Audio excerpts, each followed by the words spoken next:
Kawan-kawan para pecinta buku yang berbahagia, Milan Kundera pernah berkata, "Jika ingin menghancurkan sebuah bangsa, hancurkanlah buku-bukunya, maka pastilah bangsa itu akan musnah." Tangan saya sudah ada sebuah buku kumpulan cerita pendek yang ditulis oleh Gunawan Triatmojo yang berjudul Tuhan Tidak Makan Ikan dan cerita lainnya. Sebelum saya membacakan, saya ingin terlebih dahulu menyampaikan kepada teman-teman penggalan kata pengantar yang ditulis oleh Trianto Triwikromo, seorang sastrawan senior pada buku ini. Di halaman belakangnya ini tertulis humor dalam kisah Gunawan. Dengan demikian adalah nama lain bagi obat. Ia menyembuhkan kita dari penyakit dengki, iri hati, sok kuasa, dan menganggap orang lain sebagai biang kesalahan. Trianto Triwikromo, sastrawan. Saya akan membacakan sebuah cerita pendek yang termaktub di dalam buku kumpulan cerita pendek Gunawan Triatmojo ini yang berjudul Bukan Kawan. Aku sedang menunggu dengan gelisah ketika hal yang mustahil itu terjadi. Didik Robiul Akhir berjalan melewatiku dengan berwibawa menuju ruang wawancara. Setidaknya ada dua kemustahilan yang hampir dapat disebut keajaiban yang membuatku melihatnya lagi. Pertama, kami bertemu di Jakarta, kota yang jaraknya cukup jauh dari Solo, kota asal kami. Kedua, kami bertemu dengan kondisi yang jauh berbeda. Kepentingan dan jabatan membentangkan jarak di antara kami. Dia kemungkinan besar adalah manajer personalia di perusahaan ini, sedangkan aku hanyalah satu di antara 13 pelamar kerja yang diwawancarainya untuk menjadi pegawai administrasi.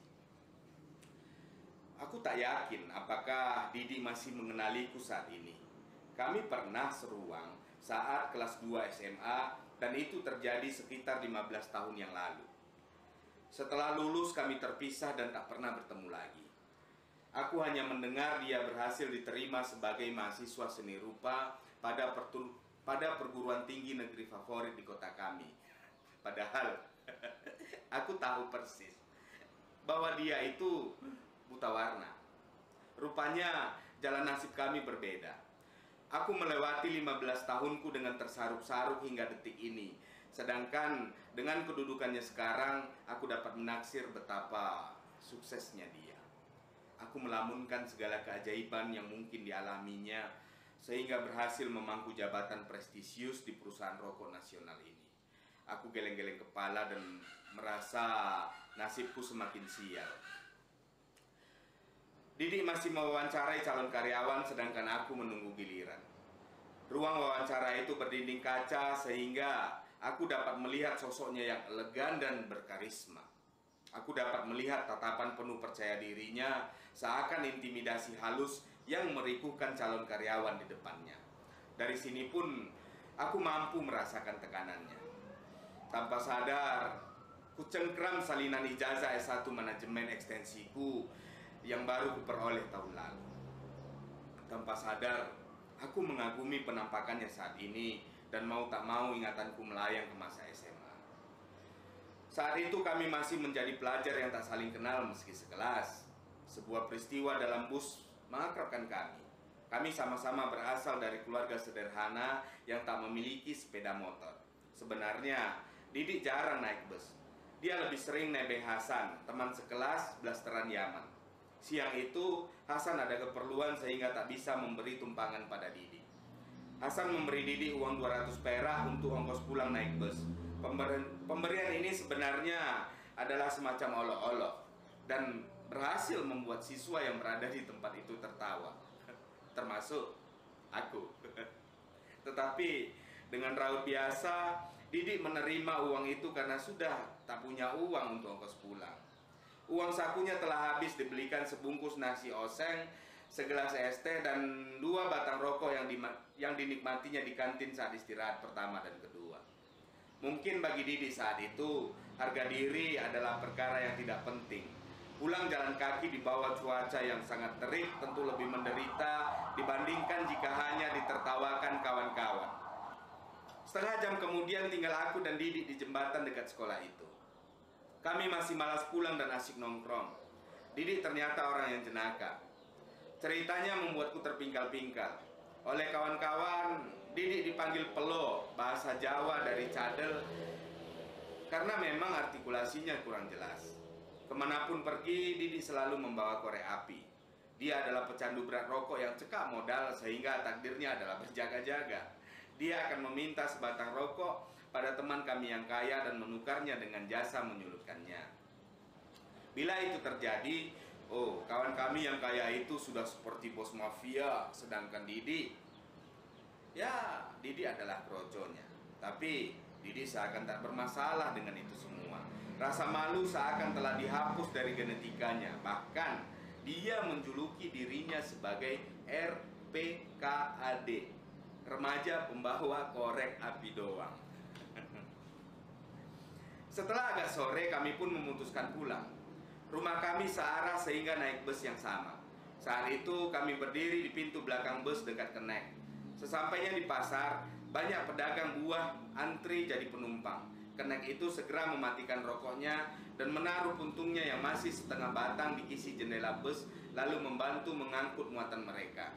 Didik yang melihat puntung rokok itu segera mengambilnya, lalu menyulutnya dengan gas korek keramatnya. Dengan korek gas keramatnya. Ada bekas bibir dan ludah Kenek di puntung rokok itu. Aku membayangkan Didik sedang berciuman dengan Kenek itu. Tetapi tampaknya Didik tak peduli. Dia menikmati puntung rokok filter itu. Kemudian hal yang tak terduga terjadi. Ternyata Kenek itu mencari puntung rokoknya. Kami pura-pura tak tahu sementara si Kenek tampak kesal karena tak berhasil menemukannya. Tatapannya membentur mata Didik yang sedang mencuri-curi lihat kepadanya. Dengan rasa curiga, si Kenek itu mulai mendekati Didik. Hei, itu rokok siapa? Lo kok tanya, man? Cepat banget merokokmu. Seingatku, ketika menaikkan barang tadi kau belum merokok. Tahu-tahu sudah habis setengah lebih. Benar, itu bukan rokokku. Wajah pucat dan jawaban Didik yang kian cadel adalah dalih bantahan yang sungguh lemah. Akhirnya Didik mengakui telah mengambil puntung rokok itu dan si Kenek menghadiahinya satu keplakan ringan. Di sela-sela takut, aku menahan geli. Ketika akhirnya turun dari bus, aku terpingkal hingga air mataku berlinangan. Didik ikut turun meski rumahnya masih jauh karena merasa tak nyaman bila berada di dekat Kenek itu tanpa kawan. Dia memintaku merahasiakan peristiwa ini dari kawan-kawan. Ya, aku menyanggupinya sebelum mengantarnya pulang naik sepeda kayu bapakku. Peristiwa itulah yang mengakrabkanku dengan Didik. Kemelaratan juga menjadikan kami kian dekat. Bapakku adalah tukang bersih-bersih dan kurir di sebuah kantor swasta, sedangkan bapak Didik adalah tukang tambal ban. Kami sama-sama tak bersahabat dengan uang, tetapi gemar saling ejek kemelaratan. Ketika Didik tak masuk sekolah dan teman-teman menanyaiku, maka akan kujawab, Didik kecapean, semalam dia lembur nyebar paku di jalan raya. Demikian pula sebaliknya, jika aku yang tak masuk sekolah, Didik akan mengabarkan bahwa aku keracunan karbol pembersih lantai saat membersihkan jamban. Kami memang terbiasa saling ejek dengan kejam, tanpa pernah memantik dendam. Ketika naik kelas 3 jurusan sosial, kami berpisah kelas. Sejak saat itu pula, sedikit demi sedikit perkawanan kami merenggang. Aku punya kawan dekat baru bernama Anwar, blasteran Yaman yang juga saudara Hasan, dan Didik makin akrab dengan gali-gali sekolah. Meski tak pernah terlihat tawuran, tetapi Didik jadi gemar mabuk-mabukan. Bahkan di kantin sekolah pun dia menenggak miras oplosan. Sementara bersama Anwar, aku larut dalam godaan film porno. Kabar buruk tentang Didik ku dengar ketika kami hampir menghadapi ujian nasional. Didik harus dirawat di rumah sakit karena penyakit usus yang oleh kawan-kawan galinya disederhanakan jadi usus buntu yang terdengar sangat picisan. Penyakit ususnya ini didiagnosis dokter karena terlalu banyak konsumsi alkohol, hal yang sama sekali tak mengherankan. Aku membesuknya di rumah sakit. Didik terkulai lemah dan di saat bersamaan kawan-kawan galinya gaduh berseloroh. Makanya Dik, kalau minum aqua itu yo jangan sekalian tutup botolnya. Jadi usus buntu kan. Mereka tergelak termasuk aku. Sedangkan Didik hanya mampu mengerang dengan cadel. Itulah pertemuan terakhirku dengannya sebelum melihatnya kembali di tempat ini. Ku dengar namaku dipanggil. Ku masuki ruang wawancara. Didik sedang ke kamar kecil. Aku duduk menenangkan diri dan mengagumi ruang kerjanya. Kurasa Didik bekerja sesuai dengan hasratnya.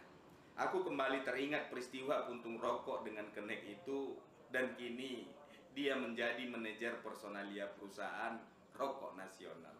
Sungguh jalan hidup yang membuatku iri sebenarnya. Didik keluar dari kamar kecil dan aku memutuskan untuk menyapanya terlebih dahulu sebagai kawan lama, dengan pertimbangan akan memuluskan usahaku menjadi karyawan. "Apa kabarmu, Dik?" tanyaku sambil mengulurkan tangan. "Anda siapa ya? Dan siapa yang mempersilahkan Anda duduk di kursi itu? Tindakan Anda ini sungguh tidak sopan dan beretika." Aku kaget mendengar reaksinya itu dan lebih kaget lagi ketika tak mendapati kecadelan dalam suaranya. Kepala malu, ku teruskan saja kegegabahanku. Siapa tahu dia hanya pura-pura tak kenal serta telah menjalani operasi lidah dan pita suara. "Aku Ilham Aji, Dik. Aku Ilham Aji, Dik. Kawan SMA-mu dari Solo."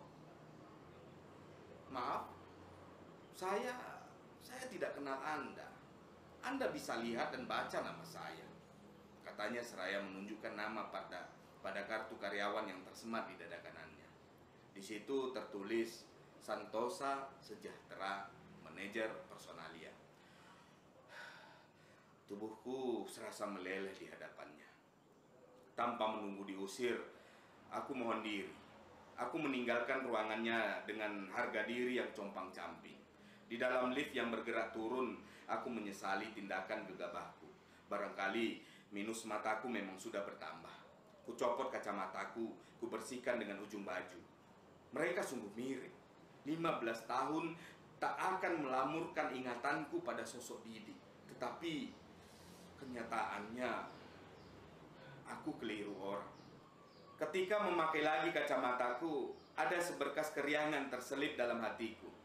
Kenyataan bahwa manajer personalia itu bukan Didik Robiul Akhir sedikit mengembirakanku. Setidaknya Didik belum tentu lebih sukses dariku. Kegembiraan ini menyerupai kebahagiaan kecil bagi kaum pendengki sepertiku. Solo 2015.